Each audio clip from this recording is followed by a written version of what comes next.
on, on a, l'inspecteur. La maîtresse est entrée en classe toute nerveuse. Monsieur l'inspecteur est dans l'école.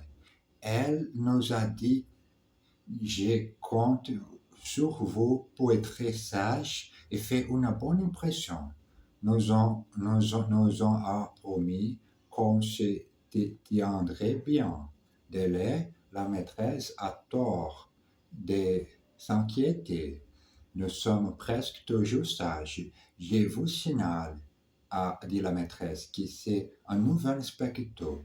L'ancien était déjà habitué à vous, mais il a pris sa retraite. Et puis, la maîtresse nous a fait des tas et des tas de recommandations. Elle nous a défendu de parler sans être interrogée, de rire sans sa permission. Elle nous a demandé de ne pas laisser tomber des billets comme la dernière fois l'inspecteur est venu et qu'il s'est retrouvé par terre. Elle a demandé à Ocès de cesser de manger quand l'inspecteur serait là et elle a dit à Clotaire qui est le dernier de la classe de ne pas de se faire remarquer.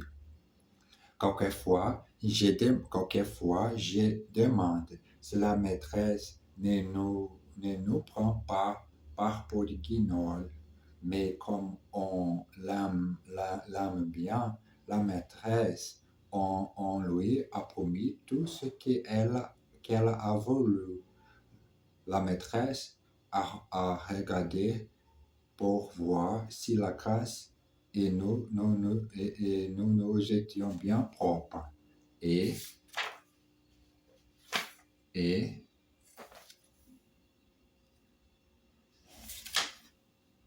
elle a dit que la classe était plus propre que certains d'entre nous. Et puis, elle a demandé à Agnan, qui est le premier de la classe, il est chouchou des maîtres, de l'encre dans les encriers. Au cas où l'inspecteur voudrait nous faire une indiquité. Aya a pris la grande bouteille d'encre et il allait commencer à verser dans les écrits dans les encriers du premier banc, là où sont assis Cyril et Joachim. Quand quelqu'un a crié « Voilà l'inspecteur !» Aya a eu tellement peur qu'il a reversé de l'encre partout sous les bancs. C'était une blague. L'inspecteur n'était pas là. La maîtresse était très fâchée. Je vous ai vu, Cotter, il a dit. C'est vous l'autre de cette plaisanterie stupide. Allez au piquet. Cotter s'est mis à pleurer. Il a dit que s'il allait au piquet, il allait se faire remarquer.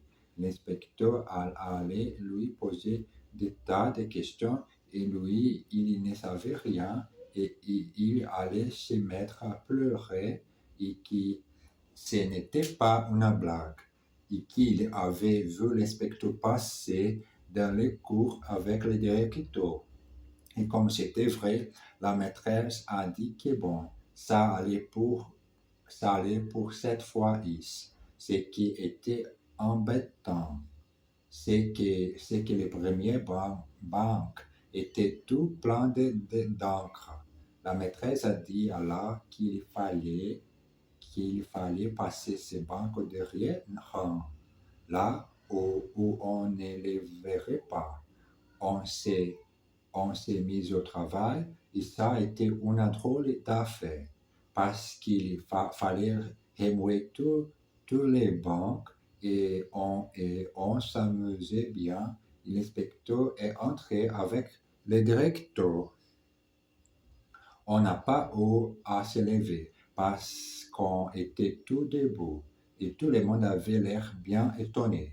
Ce sont les petits, ils sont un peu dispersés, a dit le directeur. Je vois, a dit l'inspecteur. Asseyez-vous, mes enfants.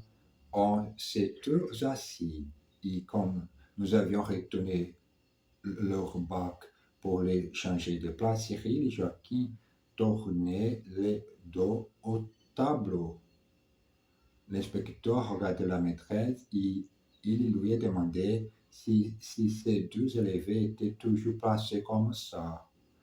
La maîtresse, elle a fait la tête de côté quand on l'interrogeait, mais elle n'a pas pleuré.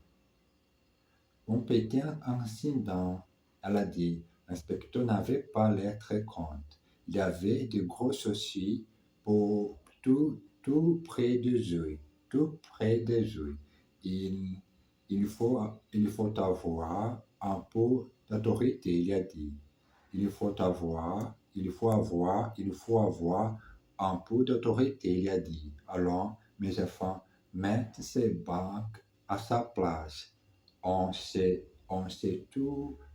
tout levé et l'inspecteur s'est mis à crier. Pas, pas toute la fois, vous deux seulement. Chérie Joachim ont retourné les banques et se sont assis. L'inspecteur a fait une soirée et il a pris ses mains sur les banques. Bien, il a dit, que faisiez-vous avant que je n'arrive? On changeait les banques de place, a répondu Cyril. Ne parlons plus de ces banques, a crié l'inspecteur, qui avait l'air très nerveux. Et d'abord, pourquoi changez-vous ces banques de place à cause de l'encre? A dit Joachim. L'encre? Demandait l'inspecteur. Et il a regardé ses mains qui étaient toutes bleues. L'inspecteur a fait un gros soupir, et il a